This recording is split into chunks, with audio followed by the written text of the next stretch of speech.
Hey guys, it's your old pal Alice Cooper. Basically, this is Spooktacular. So you're gonna be seeing a bunch of horror movies that have a Halloween theme to it. Look for it all this month.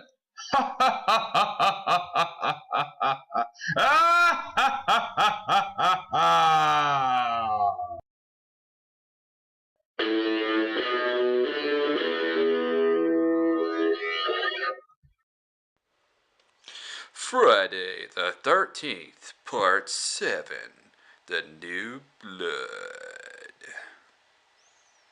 As a young child, Tina Shepard witnesses her alcoholic father physically abusing her mother.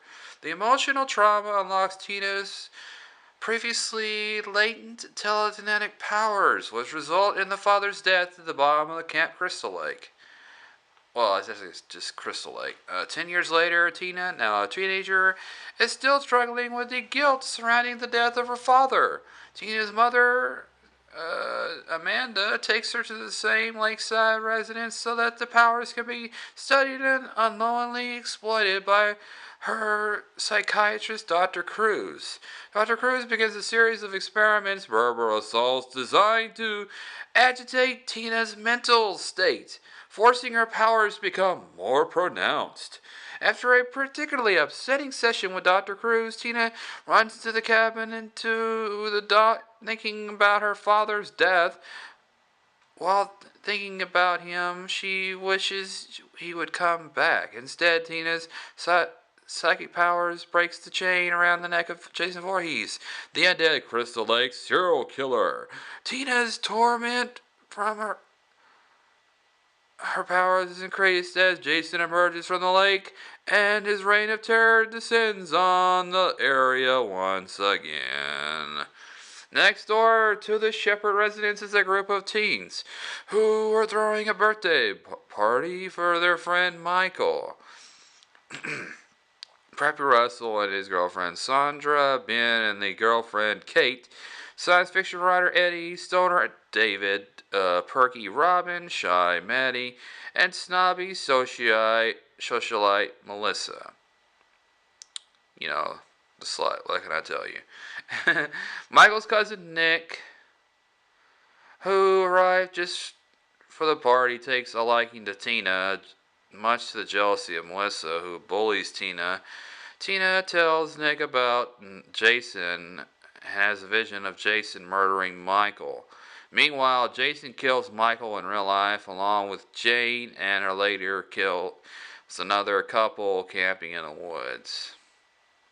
As usual, screwing in the woods. Jason doesn't like that.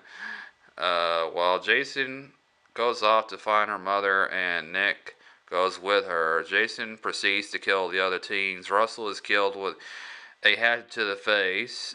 Sandra is pulled underwater and while she is skinny dipping. Jason stalks Maddie and kills her in the barn with a sigh, and then crushes Ben's skull with his bare hands before shoving a party horn in Kate's eyes. Kate's eye. David, Robin, and Eddie are also killed when Jason attacks Dr. Cruz. He saves him by selfishly using um, Mrs. Shepard as a shield.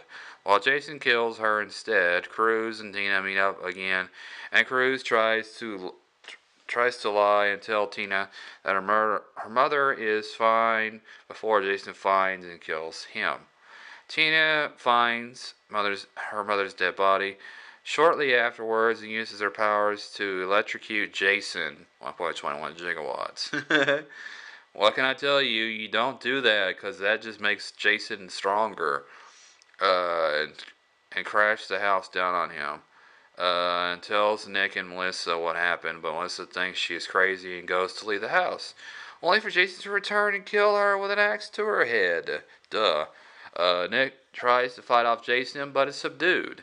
Tina unleashes her powers in various ways, such as forcing Jason's mask to tighten until it breaks in two, revealing his decaying and deformed face. As the battle rages on, the Shepherd Lakeside cabin is destroyed by an explosive fire, and the trio are thrown back into the dock. Although she is unable to kill Jason, she unwillingly summons the spirit of her father, who emerges from the lake and drags Jason back down into death with him,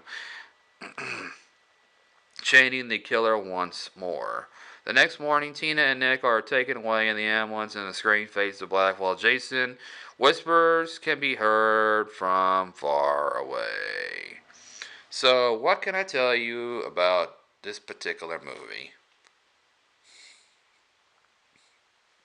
Friday the 13th, Part 7, The New Blood deserves a rating of popcorn, balls, and gum.